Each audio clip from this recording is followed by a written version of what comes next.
So good morning children.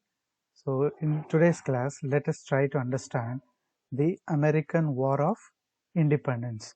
So you all are aware that America was also a colony of British and how they successfully fought against Britishers and how they got their independence, and all such details we are going to discuss in this chapter. So the 17th and 18th centuries in Europe have been described as the age of enlightenment or reason. So in 17th and 18th centuries there were some significant changes happening in Europe. So those changes were altogether referred as age of or enlightenment, because people started realizing or understanding various things which are going on in their places, and they started questioning them. So you all have understood from the beginning that like how the uh, when the Romans and in medieval Europe how the things were going on, and later how they questioned how the existing practices were changing. So that kind of reasoning or questioning started in this 17th and 18th centuries in Europe. And this was because during this period, people freed themselves from the superstitions and prejudices. So, superstitions and blind beliefs. So, people have freed themselves from this kind. Several superstitions were there in Europe those days.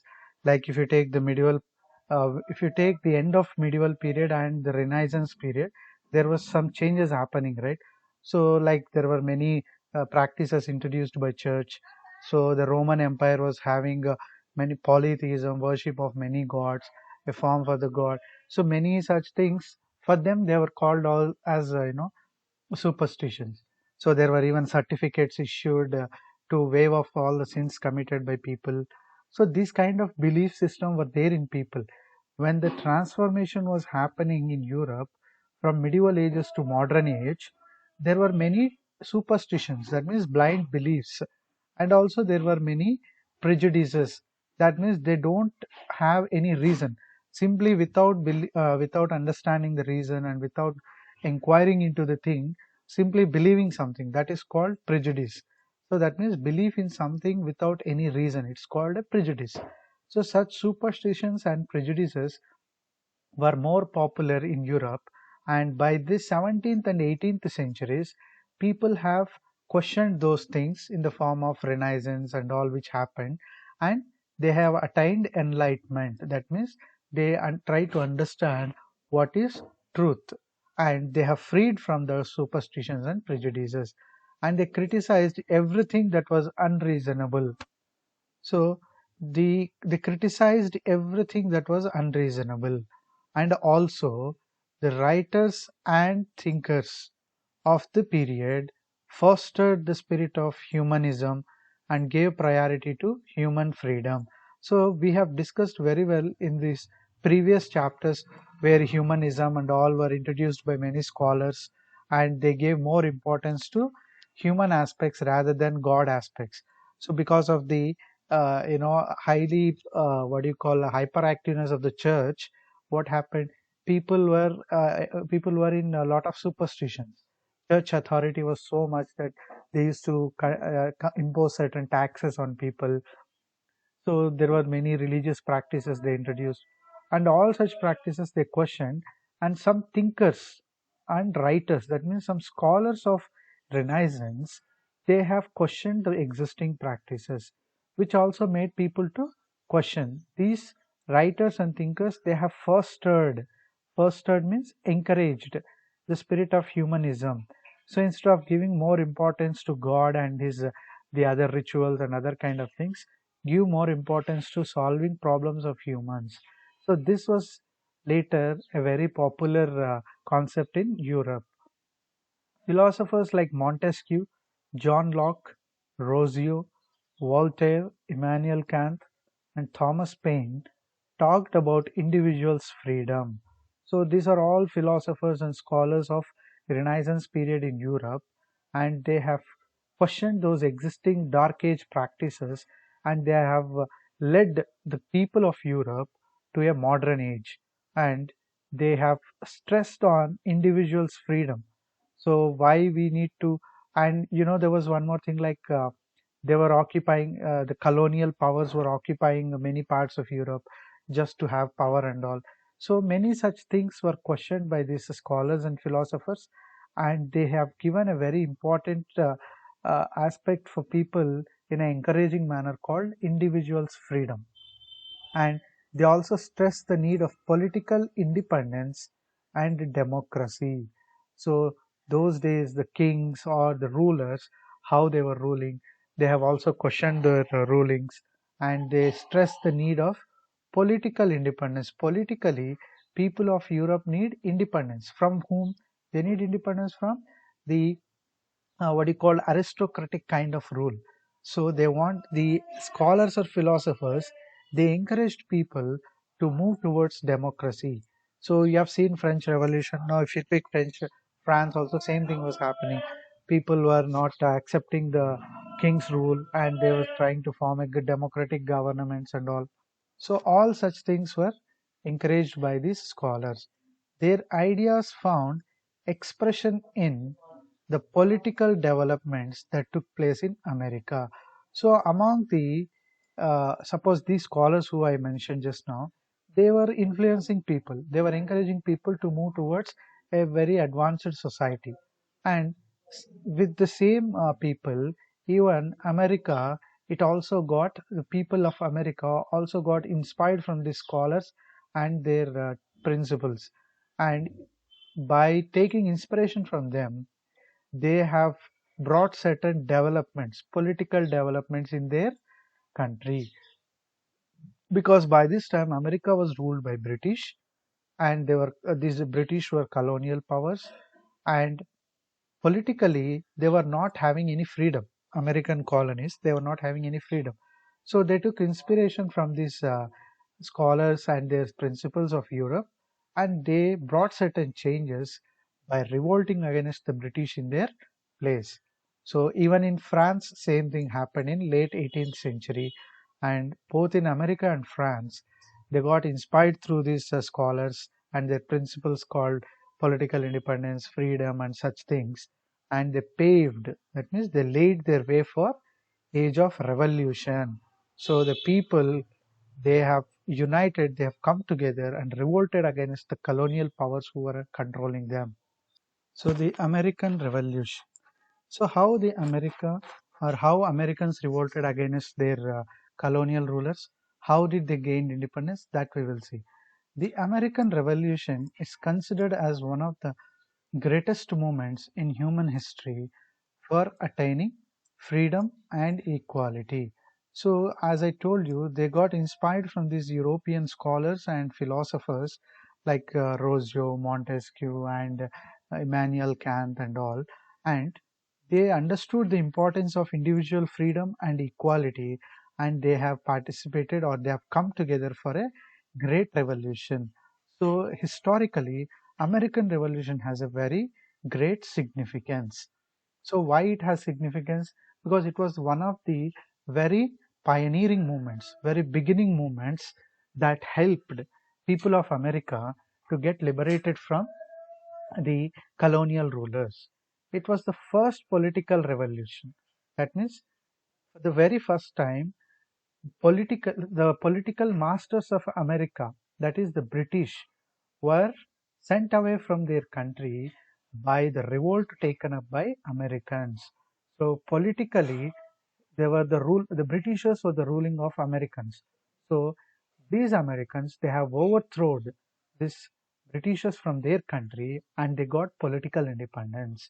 So hence it was called first political revolution. In this revolution, people overthrew the yoke of foreign rule and won the right of self-government, and finally led to the emergence of United States of America. So they have overthrown the yoke of foreign rule. What do you mean by yoke of foreign rule? See, yoke means, you might be observing that if two ox are held, on their neck there will be one stick, okay, one log, wooden kind of log, which is placed on their neck, and with that common log only they will be moving forward. So that is called yoke. So here the British rule was compared to a yoke, because this was holding the people of American colonies, and they were controlling politically all these Americans. So they have overthrown this yoke and they got independence. So if this wooden log is not there, the oxen or bulls, they separate, they can't pull the cart. So it is that this yoke was like this yoke role was played by Britishers there. Hence they mentioned like they overthrew the yoke of foreign rule. And what did they achieve after overthrowing them? Self-government. And also they came together to form a very prosperous country called United States of America.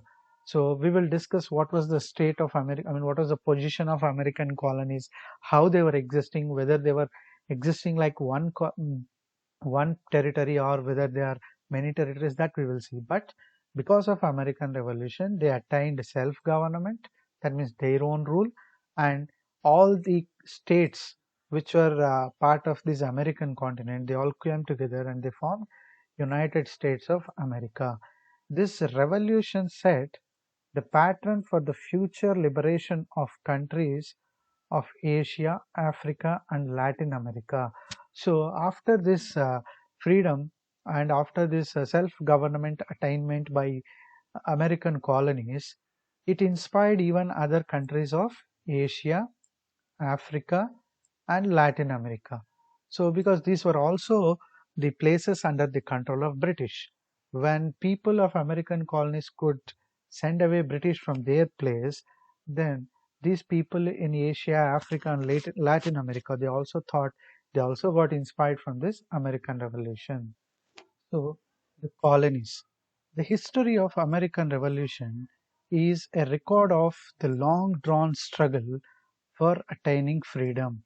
So if you look at the picture here, so these are the colonies of America.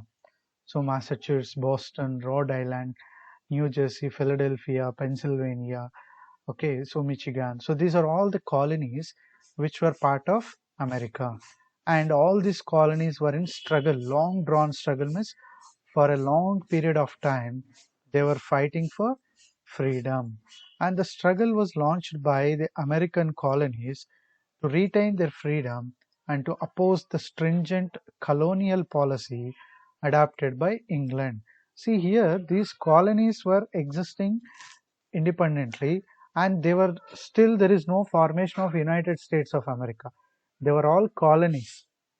They were all colonies which were under strict congenital colonial policy. Stringent colonial means very strict colonial policy. That means they were the Britain or the people of England or the rulers of England were the masters of these islands, these all colonies, and they were controlling all these colonies politically. So England was the controller of all these colonies, and all these colonies, they were fighting for their independence. There was never a place called United States of America. They were all different states in those days. They never had the feeling of one country. They were all independent states, and they were fighting for their independence from the hands of Britain. So in 1607, Britain set up its first colony in Virginia, and within 100 years, 13 colonies were established along the eastern coast of North America. So if you take, this is eastern coast of North America. So in this map, this is the eastern coast of North America. And in 1607, for the very first time, Britain had set up its first colony called Virginia. That means the people living here came under the control of Britain. And within a span of 100 years, by 1707, you may guess, 1607 to 1707, 13 colonies were established along the eastern coast. The number of colonies increased, and there were 13 colonies. So Georgia, South Carolina, North Carolina, like this, there were 13 colonies within a span of 100 years. The population in these colonies comprised 90% British, and the rest were Dutch, Germans, French, and Portuguese. So these colonies were uh, initially does not have any kind of what you call native people. They were all migrants from different parts of the world and they settled there. And almost 90% of them were British, and rest of the population was Dutch, Germans, French, and Portuguese. So these people, this is about the information of the people and the colonies, and later what happened, what people were doing there, that we will see here now. The main occupation of the people that we are going to study in the next slide. So the people who were living here, they used to speak English and they practiced agriculture as their major occupation. So initially, if you take these colonies and all, before the arrival of these Europeans or like British and somebody else, there were some Native Americans living there. And later, when these people arrived, like Britain, French, Dutch, and everybody arrived, so they started forming their colonies there and they started dominating those areas. And the language they used to speak was English, and agriculture was the major occupation of them, and the plantations were managed by slaves. So these colonial powers like British, France, and other things, they tried to control, but later on the British dominated all the other powers and they controlled all these states. So here, the plantations in the fields were done by a group of people called slaves. So slavery was followed during those days. Each American colony had an elected legislative assembly, a council, and its own militias. So every state, each and every American colony, it had its own legislative body, and it has its own council, assembly and council, you know the difference there. And also they have their own military wing. So each state had their own military wing, their own assembly, and their own council to monitor the administration and to protect their colonies. The colonists governed themselves in all local matters. So for example, you take Virginia. So Virginia is a colony of British, I mean colony. Now it's an American colony. So they have their own military wing, they have their own government there, they have their own kind of councils to monitor the administration, and all local matters regarding that Virginia will be taken care by the assembly and its own military and councils. So through their elected representatives. So there was elections and people used to vote for their council or assembly members. However, the colonists had no say in other important matters like economic development, their trade with the other European countries, and levying of extra taxes. So all matters internally, I mean every state colony or every colony, American colony, had their own kind of autonomy. But in three areas, they were not having any decision or any power. So, what are those three areas in which these American colonies were not enjoying any autonomy? One is economic development. Okay, in terms of the financial things, they were not having, or in terms of the economical factors, they were not having any control. Their trade with European countries. That means if any American colony wanted to do trade with any other European country, it is not under their control. It is under the control of British. And levying of extra taxes. That means imposing of, suppose if Virginia is an American colony, it was a first, it's an American colony. Now, if this colony assembly wanted to increase taxes from its people, then it cannot do that. It cannot impose any kind of taxes. That powers are all with the British Crown, because all these 13 colonies somehow directly or indirectly were under the control of British Crown. So these three areas were kept in their control. And see, economic, which is a major aspect, trade is also an important aspect, and you take taxes, which is again very important factor. These such important subjects were kept under British Crown, and other unimportant and very minor things they gave it to the colonies. So although let us see now what are the causes for these colonies to revolt against the Britain. So there were a number of colonies, and these colonies were having their own local people, and later Britishers came and they started expanding their colonies, and by expansion of their colonies they started taking control of these colonies, and of these colonies the Britishers became the masters in economical, trade, and other kind of aspects. So now the people among these colonies, they had their initially there are some reasons why they have or why they have revolted against British. Among the major causes, the American struggle for freedom was primarily a conflict of economic interest between Britain and her colonies. So one major reason was economic interest. As economy or the economy of these colonies was under the monitorship of Britain, they didn't like their economic aspects being controlled by Britain. So their economic interest was in clash with the Britain. So these colonies, they wanted to become economically more independent. Hence, they have revolted. There were many other reasons which led to the American Revolution. Some of these, so apart from the economical reasons, these colonies also revolted against Britain for various causes. What are those? Views expressed by philosophers. A number of philosophers advocated political independence and justified resistance to the mother country by colonies. As I told you, these European philosophers and scholars, they were always encouraging the people throughout the world for political independence. It is not just economically they are controlled by someone. They need politically to be ruled by their own people. It's they made people to accept that they have to show even resistance if to the resistance people if their mother country is occupied by someone else. So here these scholars had a great influence on these American colonies in such a way that the colonies started wanted their political independence. That means they want their own decisions to be taken by them. I told you that they were taking their decisions, but major decisions were under the control of British. That they didn't like. They want politically major decisions also to be taken by them. That political independence they wanted, and they got inspired this through the scholars and their books. And they also justified the resistance to mother country.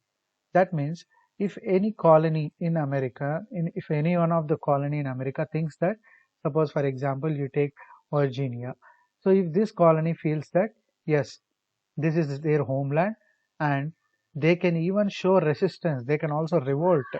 That revolt is justifiable. Revolting against their rulers is not against their is not something negative. It is very much positive. It is because for their country they are fighting.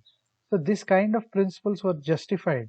They were projected in such a way that they were acceptable even for people. So these ideas motivated the colonists to make a demand for self-government within the empire. So the concept of self-government or the ideology of self-government was growing among the people of these colonies, and they were trying to work against Britain. Initially, they did not want to snap political connection from their rulers. So in the beginning days of these ideologies and all, the people of the colonies, they never thought that they should politically disconnect from British, but they wanted self-government with more powers. I mean, the more powers like economical, trade, and all also should be given to them. They should not be controlled by anyone else. But still, they wanted to be politically connected. But they did not want to snap initially political connection. That means they want to get out of that. But later, due to the revolts and all, it was inevitable for even the colonies to drive British and to disconnect politically also.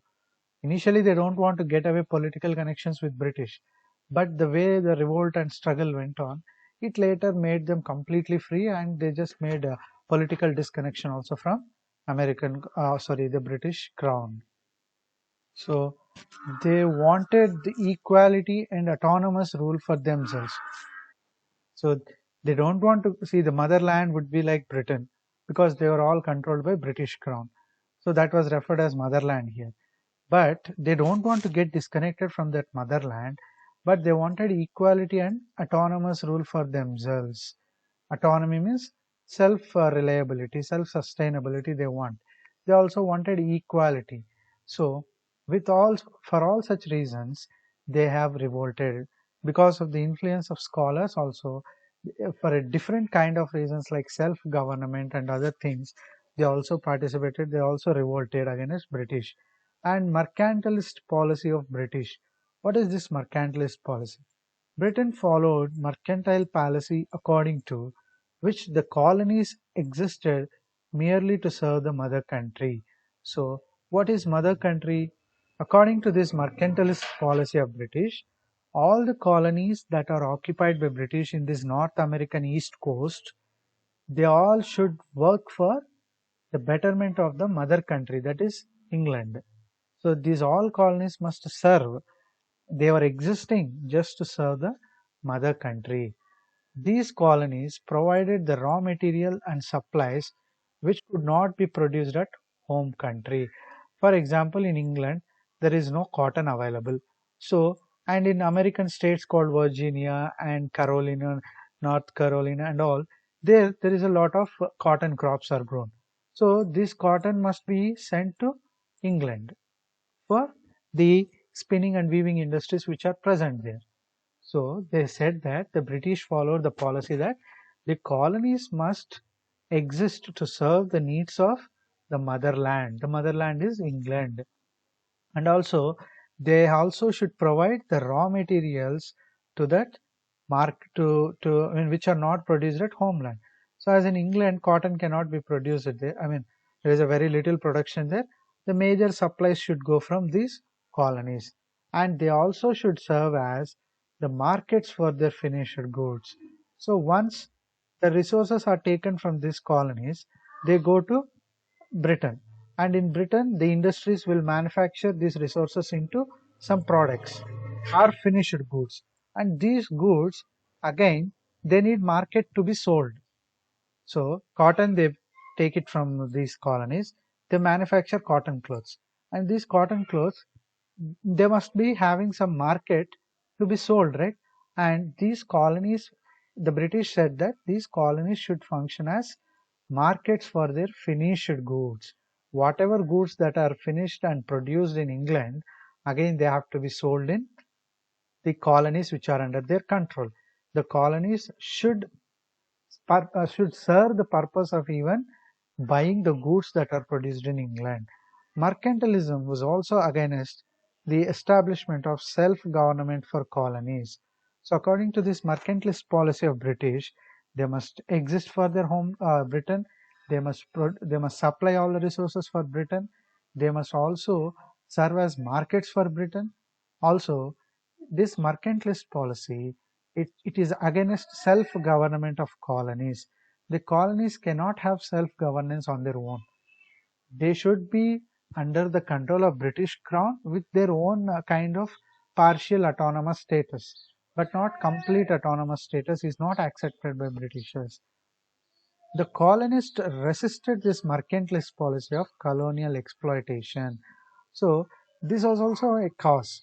This mercantilist policy of Britain followed in American colonies was completely not accepted by these colonies. They said this is just an exploitation of the colonies. They are not just looking like motherland. If really Britain or motherland, they cannot exploit them like this. But they are just serving the needs of their industries through these colonies. So thus there was another reason called mercantilist policy with American colonies to revolt against Britishers. So the removal of French danger. The French were a constant source of danger for the American colonists. See, now in these American colonies, there were Britishers living, there were French people living, there were Dutch living, there were Portuguese living. Many people were living. Earlier to them, there were many other local people living in those colonies.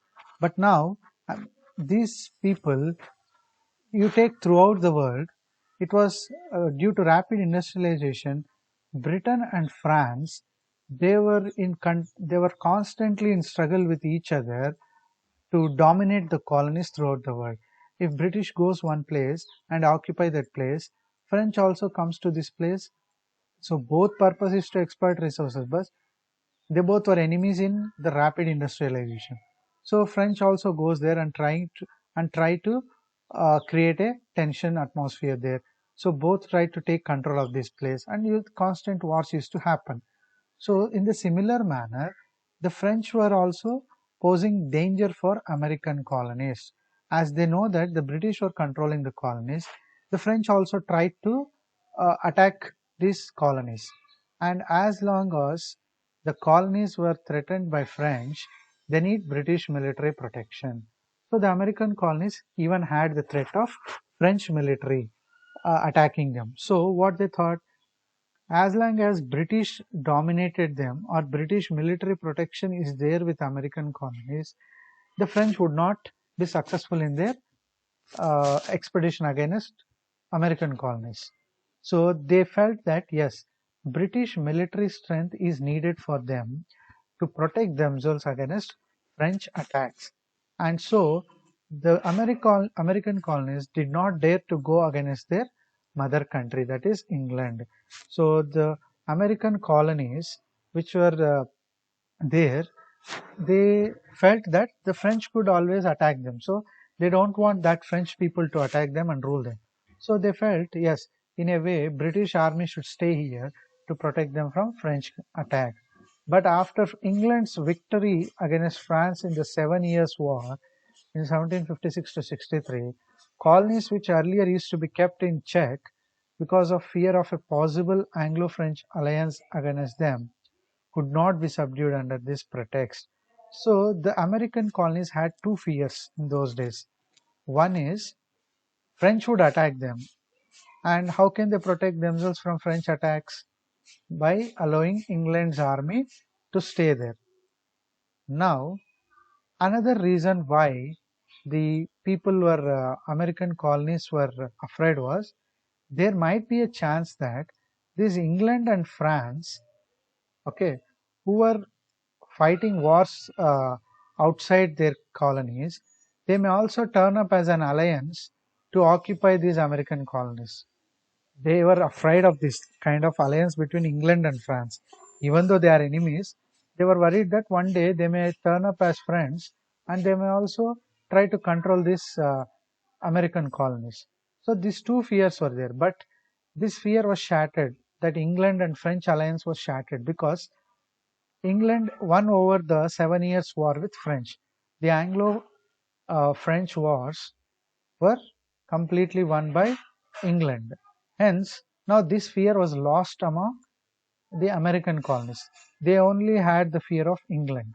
As now French is lost in 7 Years' War with England, French can no longer again come and dominate can no longer try and attack American colonies now. Now the only threat available to them is England. So this also made them to think that yes, now we have only England as our enemy. So this is right time we can revolt and we can have our political independence. So French removal of France as a danger to American colonies also served as a reason to revolt against England. And what was the British attitude in those days? The British believed that America was their colony and the colonists, being English natives, must serve their mother country. See, these are all migrants, right? The Britain merchants, Britain people, French merchants and French people, Dutch merchants and Dutch people, they all migrated to altogether a new place called American continent. There they established colonies and they were doing their own thing. Now, as this continent was called as America, the people started identifying themselves as, even though they are from Britain, France, Dutch, and many other places, the people for hundreds of years of their stay here, they started identifying themselves as Americans, no more as Britain, no more as French like that. So they felt that the colonies, being English natives, must serve their mother country. So the Britain, who were the masters of these colonies, they felt that anyhow 90% of these colonies was with Britishers, only 10% were with Dutch and other people. So as these people are settlers here and they are like they are the British settlers in these places. They must always work for their England. It was for this reason that the government in these colonies was brought under their royal control.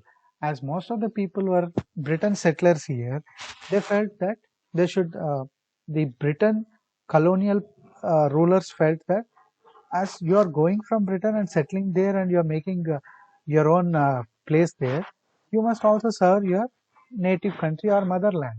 Even though you are now settling in a different place, you must serve this place. But these colonies were trying to emerge independent. However, the Americans no longer wanted to remain subservient. That means they don't want to be under the control of Britain government anymore. They have come away from Britain, they have settled in some other place, and why do they still want to become subsided to again England? They don't want that. They wanted to protect their American identity, which they had developed over the years. So after staying in many years in these American colonies, they started identifying themselves as Americans, not as Britain people, not as French, not as Dutch.